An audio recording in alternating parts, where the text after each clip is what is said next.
அன்பு நேயர்களுக்கு இனிய காலை வணக்கம். நம்ம இன்டிஃபரன்ஸ் அப்படிங்கிற ஒரு மைண்ட் பிளாக்கை பத்தி ரொம்ப டீடைல்டா பேசினோம். இப்போ இதுல எப்படி புரிஞ்சுக்கணும்னா, புதுசா பார்க்குற நேயர்கள் திடீர்னு நீங்க உங்களோட தோழமைகளையோ இல்ல உங்களோட உறவுகள்லையோ எக்ஸ்பீரியன்ஸ்ல நீங்க ஒரு நிகழ்ச்சியை பார்த்திருப்பீங்க. அதாவது நல்ல அழகா நல்லா வாழ்ந்துட்டு இருந்தவங்க திடீர்னு ஹஸ்பண்ட் அண்ட் ஒய்ஃப் காலப்போக்குல ஒருத்தருக்கு ஒருத்தர் ஒரு ஈடுபாடே காமிச்சுக்க மாட்டாங்க.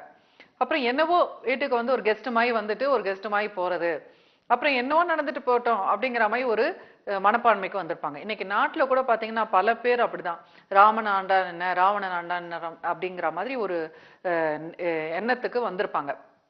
இப்ப இந்த மாதிரிலாம் ஏன் அவங்க தள்ளப்படுறாங்க அப்படின்னு பாத்தீங்கன்னா, எங்கேயோ அவங்களோட வாழ்க்கையில அவங்க ஒருத்தருக்கு ஒருத்தர் ரொம்ப போராடி இருந்திருப்பாங்க. தான் தான் கரெக்ட் அப்படின்னு சொல்லிட்டு ஒரு விதமான ஆளுமை கண்ட்ரோல் அப்படிங்கிறத நிலைநாட்ட முயற்சி பண்ணி இருந்திருப்பாங்க. அப்ப எங்கேயோ ஒரு காலகட்டத்துல என்ன ஆயிட்டு இருக்கோம்னா, அவங்க பவர் இல்லாத மாதிரி அவங்களுக்கு ஒரு உணர்வு ஏற்பட்டிருக்கும். அவங்களோட உறவுனாலேயோ, இப்போ பெற்றோர் பிள்ளைகள் கூட பார்க்கலாம்.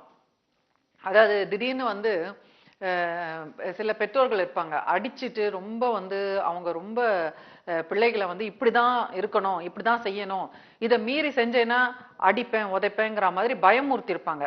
இல்லாட்டினா உனக்கு இது நடந்துரும் அப்படின்னு சொல்லிட்டு சாபம்லாம் விடுவாங்க, நீ விளங்குவையா பாரு அப்படின்லாம். ஸோ இந்த மாதிரி பயமுறுத்தி அச்சுறுத்தி இல்லாட்டினா இலக்காரப்படுத்துவாங்க, கேவலப்படுத்துவாங்க, அசிங்கப்படுத்துவாங்க. ஸோ இப்போ இந்த மாதிரிலாம் செய்யும் பொழுது அந்த குழந்தைக்கு என்னன்னாக்கா ஒரு மாதிரி ஒரு கோபம் அதுக்குள்ள தோணும்.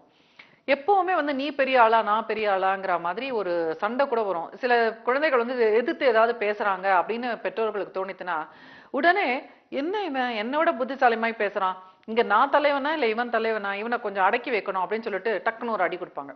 அது எதுக்குன்னா, நான் உன்னோட பெரிய ஆளு அப்படிங்கிறத அங்க அந்த புள்ள புரிஞ்சுக்கணும், இங்க யார் பெரியவன்றத புரிஞ்சுக்கணும் அப்படிங்கிற மாதிரி ஒரு கோபம். அதுக்குதான் என்ன பேருனா கொயர்சிவ் கண்ட்ரோல். அதாவது கண்ட்ரோல்லே இது தவறான ஒரு கண்ட்ரோல். ஆத்தன்டிக் கண்ட்ரோல் அப்படின்னு சொல்லிட்டு நாங்க உளவியல் ஒண்ணு சொல்லுவோம். அப்படின்னா என்னன்னா, சில தலைமைகள்ல கட்டுக்கோப்பாக கட்டுப்பாடு அப்படின்ற ஒரு அழகான வார்த்தை. அந்த கட்டுப்பாடுங்கிறது தேவை இல்லையா? எந்த ஒரு நிறுவனமானாலும் சரி, எந்த ஒரு அமைப்புனாலும் சரி, அங்க ஒரு சில விதிகள் காப்பாற்றப்பட வேண்டும், கட்டுப்பாடுன்றது வேணும். அந்த மாதிரி குடும்பங்கள் உறவுகள் அப்படிங்கிற போது அந்த கட்டுப்பாடு வேணும். அப்ப அந்த கட்டுப்பாடுக்காக வேண்டி சில பேர் சில விஷயங்களை முன்னிறுத்துவாங்க. அப்ப அது பேரு ஆத்தன்டிக் கண்ட்ரோல். அப்ப அந்த மாதிரி இருக்கிறவங்க என்ன பண்ணுவாங்கன்னா, மற்றவங்களை கேவலப்படுத்தணும்னு நினைக்க மாட்டாங்க. அவங்களே அவங்களோட உணர்வுகளுக்கு மரியாதை கொடுப்பாங்க, அவங்களோட எண்ணங்களுக்கு மரியாதை கொடுப்பாங்க. ஆனா அதே நேரத்துல எது ஏற்றுக்கொள்ளப்பட முடியாது, எது ஏற்றுக்கொள்ளலாம் அப்படிங்கிறதுக்கு விளக்கம் சொல்லுவாங்க. அதுதான் அங்க முக்கியமா நீங்க கோடிட்டு புரிந்து கொள்ள வேண்டியது. இப்போ ஒருத்தரை பேசவே கூடாது அப்படின்னு சொன்னோம்னா அதுதான் தவறு. அதுதான் அவங்கள நம்ம கண்ட்ரோல் பண்றோம் அப்படின்னு நினைக்கிறது. அந்த மாதிரி இருக்கக்கூடாது. யார் வேணா பேசலாமே, அதுல என்ன தவறு இருக்கு? இப்போ அதே மாதிரி ஒரு சில பேர் இருப்பாங்க, அவங்களுக்கு எப்படின்னா அவங்க நினைக்கிறதே தான் மத்தவங்க பேசணும்.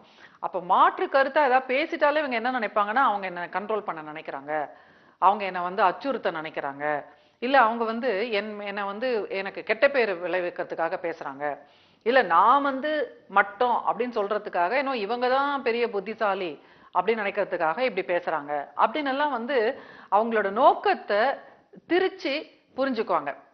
சோ இதெல்லாம் நம்மளோட புரிதல்ல தான் இருக்கு. அத மாதிரிலாம் நினைக்காம, இப்ப இது என்னுடைய பார்வை, இந்த மாதிரி நான் பாக்குறேன். இப்ப இவர் இவரோட கருத்தை தான் அவர் சொல்லியிருக்காரு. இந்த கருத்துல எனக்கு உடன்பாடு இல்லை. ஏன் உடன்பாடு இல்லைன்னா, இந்த காரணத்துக்காக எனக்கு உடன்பாடு இல்லை. நீங்க இன்னும் கொஞ்சம் புரியுற மாதிரி சொல்லுங்க, ஏன் நீங்க இந்த மாதிரி நினைக்கிறீங்க? அப்படி கேட்கும்போது என்ன ஆகும், உங்களுக்கு உறவு வளரும், புரிதல் வளரும். ரெண்டு பேருமே கத்துக்கலாம், ஒரு விஷயத்தை பத்தி ரெண்டு பேருமே கத்துக்கலாம். அப்படி இல்லாது நீ சொல்றதெல்லாம் தப்பு, உனக்கு தான் ரொம்ப தெரியுமா, நீ இதனாலதான் சொல்ற, நீ பொறாமைனால சொல்ற, நீ உனக்கு மண்ட கர்வத்தினால சொல்ற, நீ சொல்றதுனாலலாம் நான் என் கருத்தை மாத்திக்கணும்னு கிடையாது. அப்ப அந்த மாதிரி எல்லாம் பேசும்போதுதான் என்ன ஆகுது, எங்க பாரு பிரச்சனைகள் வளருது. இன்னைக்கு அதுதானங்க வீட்டுக்கு வீடு நபருக்கு நபர் எங்க போனீங்கன்னாலும் இந்த மாதிரியான சண்டைகள் தான். எல்லாம் கலந்துரையாடல் ஃப்ரெண்ட்ஷிப் அப்படி இப்படின்னு சொல்றாங்களே தவிர, பேசினாலே சண்டை தான் வந்துடுறது. இதுக்கு பயந்துட்டு என்ன பண்ணுவாங்க, ஒரு சில பேரு ஒத்து பாடிட்டே இருப்பாங்க. ஆமா ஆமா கரெக்ட் கரெக்ட், ஆமா ஆமா கரெக்ட், எதுக்கு நம்ம எதுக்கு இதெல்லாம் போய் இவங்க கிட்ட போய் சொல்லிட்டு, இவங்க கிட்ட சொன்னாக்கா இவங்க புரிஞ்சுக்க போறது இல்ல, அப்புறம் வீண் சண்டை வரும் அப்படின்னு சொல்லிட்டு ஒரு சில பேர் வந்து கம்முன்னு போயிடுவாங்க. ஒரு விதத்துல அது கூட நல்லதுதான். ஏன்னா சில நேரத்துல நான் முன்னாடியே சொன்ன மாதிரி அவங்களோட ப்ராசஸ் வந்து இப்படிதான் அப்படின்னு இருக்கும் பொழுது அதை மாத்துறதுங்கிறதெல்லாம் மாத்தணும் அப்படிங்கிற நோக்கத்தோட பேசும்பொழுது அதுக்கு பெருமுயற்சி தேவை.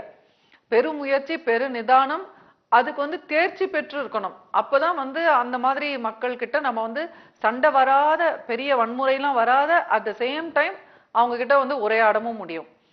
ஆனா இப்ப குடும்பங்கள்ல பாத்தீங்கன்னா இந்த மாதிரி நம்ம ஒதுங்கி போக முடியாதே, சரி இவங்கிட்ட எதுக்கு வாய் கொடுக்கணும், இவன்கிட்ட ஒதுக்கிடலாம் அப்படின்னு சொல்லிட்டு போகும்போதுதான் அந்த இன்டிஃபரன்ஸ் அப்படிங்கிறது வந்துடுது. குடும்பத்துல வந்து அந்த மாதிரி ஒரு நிலை வந்து வரவே கூடாது. குடும்பத்துல எக்காரணம் இருந்தாலும் வந்து எல்லாருடைய நன்மையும் தீமையும் இன்னொருத்தரை வந்து அஃபெக்ட் பண்ணதான் பண்ணும். அதனால நம்ம எப்படி நமக்கு என்ன எக்கேடா கெட்டு போட்டோம்ட்டு நம்ம எப்படி இருக்க முடியும் சொல்லுங்க? அந்த மாதிரி ஒரு தந்தையோ ஒரு தாயோ இல்ல ஒரு குழந்தையோ இல்ல ஒரு கணவனோ மனைவியோ ஒரு மனப்பான்மைக்கு போயிட்டாங்கன்னா அதுக்கப்புறம் என்ன ஆகும்? அதுக்கப்புறம் அந்த குடும்பத்தோட சந்தோஷமே ஒட்டுமொத்தமா போயிடும். இப்ப இதுல இருந்து வெளிவரதுக்கு என்ன அப்படின்னு பாத்தீங்கன்னா, அந்த அந்த பவர்லெஸ்ஸா ஃபீல் பண்ணீங்களா? அந்த சிச்சுவேஷன் என்ன சிச்சுவேஷன், அது ஏன் நீங்க அப்படி ஃபீல் பண்ணீங்க, அந்த மாதிரி ஃபீல் பண்ண வேண்டிய அவசியமே இல்ல அப்படிங்கறத புரிந்துக்கிறது தான். இதுல ஒரு பவரே தேவையில்லை, இதுல ஒரு பவர் ஸ்ட்ரகிளே தேவையில்லை.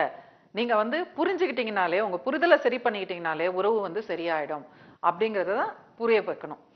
சரி நேயர்களே, மேலும் புதிய தகவலுடன் நாளை மீண்டும் சந்திக்கிறேன்.